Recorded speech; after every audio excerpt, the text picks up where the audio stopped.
भगवान कल की द्वादशी व्रत की कथा तथा महिमा।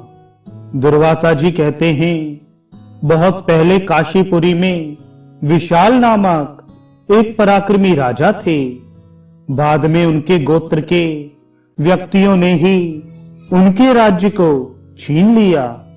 अब वे गंधमादन पर्वत के पवित्र बद्रीवन के क्षेत्र में चले गए और तप करने लगे। इसी समय किसी दिन श्री नर नारायण नामक पुराण एवं परम प्रसिद्ध ऋषि वहां पधारे। उन दोनों देवताओं ने, जिन्हें संपूर्ण देवगण नमस्कार करते हैं और जिनके आगे किसी की शक्ति काम नहीं देती, उस समय राजा विशाल को देखा और मन में विचार किया कि यह राजा बहुत पहले से यहां आया है और परब्रह्म परमात्मा विष्णु का निरंतर ध्यान कर रहा है। अतः नर नारायण ने प्रसन्न होकर उन निष्पाप नरेश से कहा, राजेंद्र, हम लोग तुम्हारी कल्याण कामना से वर देने आए हैं। तुम हमसे कोई वर मांग लो। राजा विशाल ने कहा, आप दोनों कौन हैं, यह मैं नहीं जानता, फिर किसके सामने वर पाने की प्रार्थना करूं? मैं जिनकी आराधना करता हूं, मैं उन्हीं से वर प्राप्ति की हार्दिक इच्छा रखता हूं। राजा के इस प्रकार कहने पर नर नारायण ने उनसे पूछा, राजन, तुम किसकी आराधना करते हो अथवा कौन सा वर पाने की तुम्हें इच्छा है? हम लोग जानना चाहते हैं, तुम इसे बताओ। ऐसा पूछने पर राजा विशाल बोले, मैं भगवान विष्णु की आराधना करता हूं। और फिर वे चुपचाप बैठ गए। तब नर नारायण ने पुनः उनसे कहा, राजन, उन्हीं देवेश्वर की कृपा से हम तुम्हें वर देने के लिए आए हैं। तुम वर मांगो, तुम्हारे मन में क्या अभिलाषा है? राजा विशाल ने कहा, अनेक प्रकार की दक्षिणा से संपन्न होने वाले यज्ञ करके मैं भगवान यज्ञेश्वर की उपासना करना चाहता हूं। आप वर देकर इसी मनोरथ को पूर्ण करें। उस समय राजा के पास नर और नारायण दोनों महाभाग विराजमान थे। उनमें से नर ने कहा, ये भगवान नारायण हैं, अखिल जगत को मार्ग दिखाना इनका प्रधान काम है।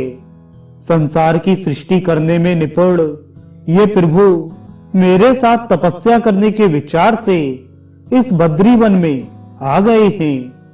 मत्स्य, कच्छप, वराह, नरसिंह, वामन और परशुराम, इन सब रूपों से पूर्व समय में इनका अवतार हो चुका है। इनकी शक्ति अपरमेय है। फिर ये ही महाराज दशरथ जी के घर राजा राम हुए। उस समय इनका रूप महान आकर्षक था। उस समय मिलेच्छ राक्षसों को मार पृथ्वी का भार दूर कर सुखी किया था। कभी पापियों से भयभीत होकर नर समुदाय ने इनकी स्तुति की थी। उस अवसर पर इन्होंने नरसिंह रूप से अवतार लिया था। बलि को मोहने के निमित्त वामन तथा क्षत्रियों के हाथ से राज्य वापस करने के लिए परशुराम ये बन चुके हैं। दुष्ट शत्रुओं को दमन करने के लिए इन्होंने कृष्ण का अवतार धारण किया है। अतः पंडित जन इनकी उपासना करते हैं। यदि पुत्र प्राप्ति की कामना हो तो बुद्धिमान पुरुष इनके बाल कृष्ण रूप की उपासना करे। रूप की इच्छा करने वाला इनके बुद्ध अवतार की तथा शत्रु का संहार चाहने वाला कल्कि अवतार की उपासना करे। यह संशय शून्य सिद्धांत है।